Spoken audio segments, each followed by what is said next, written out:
Hello, नमस्ते, सत श्री अकाल, आदाब, प्रणाम और स्वागत है आपका अपने पसंदीदा चैनल प्लेटफॉर्म बाय सत्यम पर।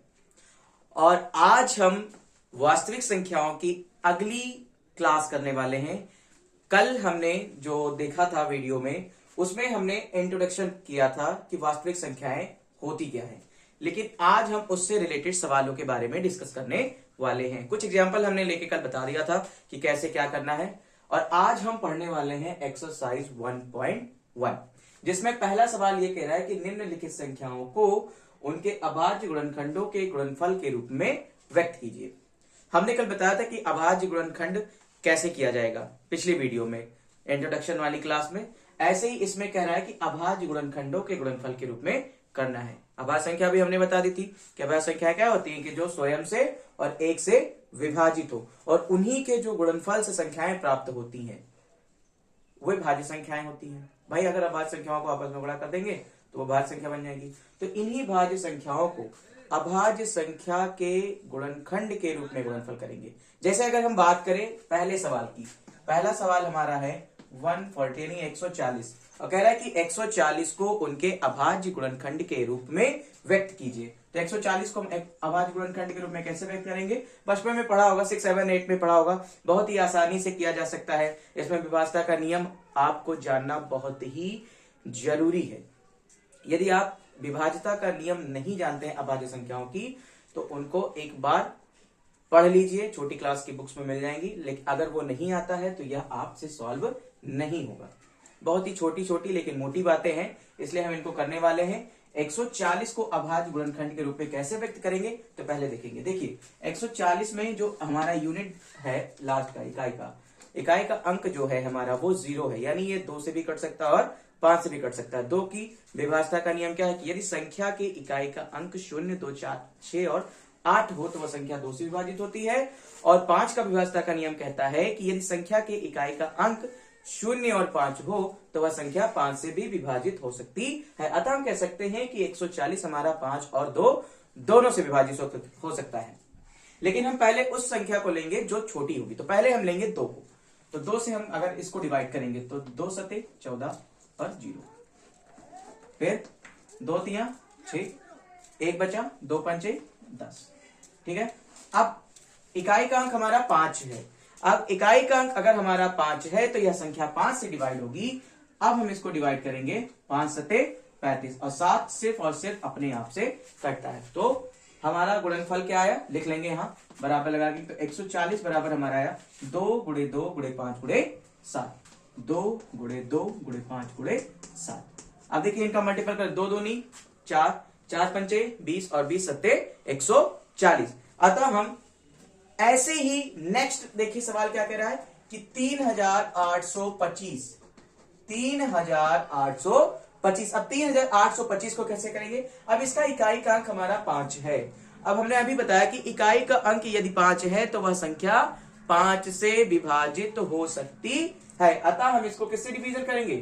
5 से डिवाइड करेंगे। तो 3825 में पहले हम डिवीजन करेंगे, किससे? 5 से डिवीजन करेंगे। तो 5 सते 35, 3 बचा।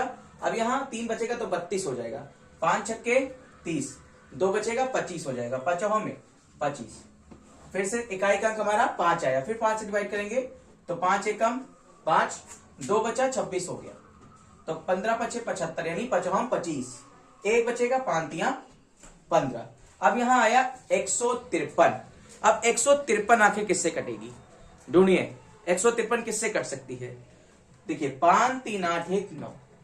संख्या के अंकों का योग यदि 3 के पहाड़े में आता है तो वह संख्या 3 से भी विभाजित हो सकती है। अब हमने 153 में संख्या के अंकों का योग पहले चेक किया। अब इकाई का अंक 2 कटने वाला था नहीं, इसलिए 2 से कटेगी नहीं। चेक करेंगे 3 से कट रहा है नहीं कट रहा है, तो 3 से चेक करेंगे कैसे कटेगा। तो उसके लिए हम क्या करते हैं कि संख्या के अंकों का योग करते हैं। तो 5, 3, 8, 1, 9। यदि संख्या के अंकों का योग 3 के पहाड़े में एग्जिस्ट करता है, 3 की टेबल में एग्जिस्ट करता है, तो वह संख्या 3 की मल्टीपल हो सकती है। अब देखिए ये 3 की टेबल में एग्जिस्ट कर रहा है, इसलिए हम क्या करेंगे? 3 पचे 15, 3 एकम 3। अब 5 1 6 यानी 3 से कटेगा। 3 17 तिया 51 और 17 अपने आप से ही कटेगी, बाकी किसी से भी कटने वाली नहीं, अतः हमारा 3825 का अभाज्य गुणनखंड हुआ 3 गुणे 3। पहले हम छोटी संख्याओं को लिखेंगे, फिर उससे बड़ी संख्या यानी 5 गुणे 5, और फिर लिखेंगे 17। 3 गुणे 3 गुणे 5 गुणे 5 गुणे 17। तो ये हमारा हुआ 3825 की अभाज्य गुणनखंडों का गुणनफल। अगर अब हम बात करें किसकी, हमारा ये तो हमारा तीसरा सवाल था, और दूसरा सवाल हमारा छूट गया है। अब हम बात करेंगे 156 की। किसकी बात करेंगे? 156 के बारे में। तो 156 हमारा सेकंड सवाल है। अब देखिए 156 कैसे लगाएंगे, 156 कैसे करेंगे? तो 156 की इकाईकांक 6 है। 156 में इकाईकांक 6 है, तो हमें पता है कि यह संख्या सीधे सीधे 2 से कटने वाली है। अतः हम इसको पहले डिवाइड करेंगे 2 से। तो 156 लिखेंगे और 2 से डिवाइड करेंगे। 2 सते 14। अब 15 में से 14 गया, 1 बचा, नहीं हो गया 16। 2 अठे 16। अब किससे काटेंगे? 2 तिया 6, 1 बचा, 2 नवा 18। अब संख्याओं का योग करेंगे, 9 3 12, और 12 हमारा 3 के टेबल में एग्जिस्ट कर रहा है, यानी किससे डिवाइड होगी? 3 से। तो 3 एक कम 3, 3 त्रिका 9। अब ये सिर्फ और सिर्फ 13 से कटने वाली, क्योंकि 13 अभाज्य संख्या है, स्वयं से कटेगी या 1 से कटेगी, यानी 13 एक कम 13। तो हम 156 को क्या लिख सकते हैं? 2 गुणे 2 गुणे 3 और गुणे 13। ठीक है, इतना स्क्रीनशॉट ले लीजिए। अब हम बात करेंगे किसकी?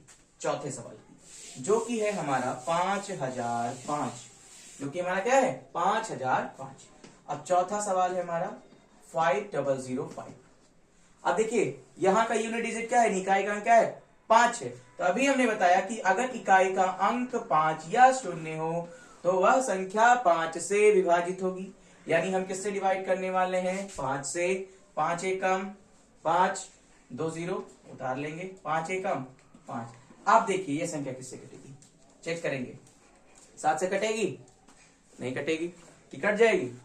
7 से काटेंगे, 14 सत्ते 98, 2 बचेगा, 21 हो जाएगा, बिल्कुल कट जाएगी। तो काट लेते हैं 7 से, क्या दिक्कत है? 7 एकम 7, 3 बचा, 0 हो गया, ठीक है, 30 हो गया, यानी 7 चौक 28, 7 चौक 28, 2 बचा, 7 त्रिक 21, 143, 143। अब क्या है? 143। अब देखेंगे किससे कटेगा? 4 3 7 1 8। अब 143 किससे कटेगा ये चेक करेंगे। अगर हम 11 से करें तो 11 बन जाए 11, 11 एकम 11, 14 से 11 गया, 3 बचा, 33 हो जाएगा। तो 11 एकम 11, और ये 11 तिया 33। अब आया हमारा 13, 13 एकम 13। यानी हम 5005 को कुछ इस प्रकार लिख सकते हैं। इसका गुणनखंड क्या होगा? 5 गुणे 7, 5 गुणे 7 गुणे 11 गुणे 13। ये हमारा 5005 का अभाज्य गुणनखंड था। अब हमारा लास्ट सवाल है 7429। अब 7429 का अभाज्य गुणनखंड क्या होगा उसके बारे में जानेंगे।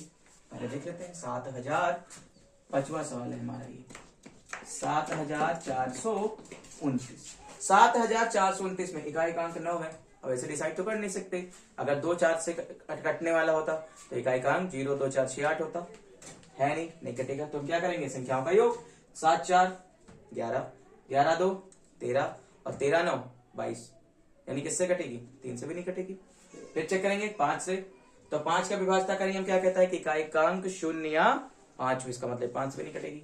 अब 7 से चेक करेंगे, क्या 7 से कट रहा है? देख लेंगे, 7 एकम 7, ठीक है, 7 चंग 42, लेकिन 9 नहीं कटेगा, यानी ये भी नहीं कटेगा 7 से। अब 11 से चेक करेंगे। 11 से क्या चेक करेंगे कि विषम स्थानों का संख्याओं का योग और सम स्थानों की संख्याओं का योग यदि 0 अथवा 11 के बराबर है, उन योग का अंतर, तो वह संख्या 11 से विभाजित होगी। तो 7 4 11 और 7 2 9 और 9 4 13, 13 से 9 जाएगा 4, यानी ये भी संख्या 11 से विभाजित नहीं है। तो चेक करेंगे 13 से क्या है भाई। अब 13 से विभाजित करने के लिए क्या करेंगे, देख लेते हैं। 13 5 65, कितना बचेगा? 9, 92 हो जाएगा। 13 7 91, यानी 19 बचेगा, ये भी नहीं कटेगा। अब 13 की बात कौन सी भाज्य संख्या है? 13 की बात है भाज्य संख्या 17।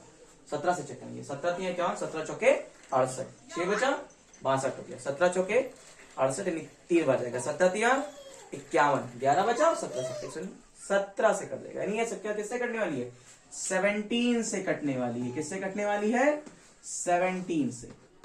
17 चौके 68, 6 बचा, 74 से 68 गया 6, 62 हो गया, 17 तिया 51, 62 से 51 गया 11 बचा, 119, 17 सत्ते 119। अब देखेंगे 17 दूना 34, 17 दूना 34, 9 बचेगा 97, नहीं कटने वाली।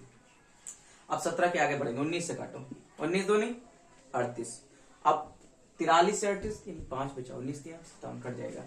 यानी ये संख्या किससे कटने वाली, सीधे सीधे 19 से।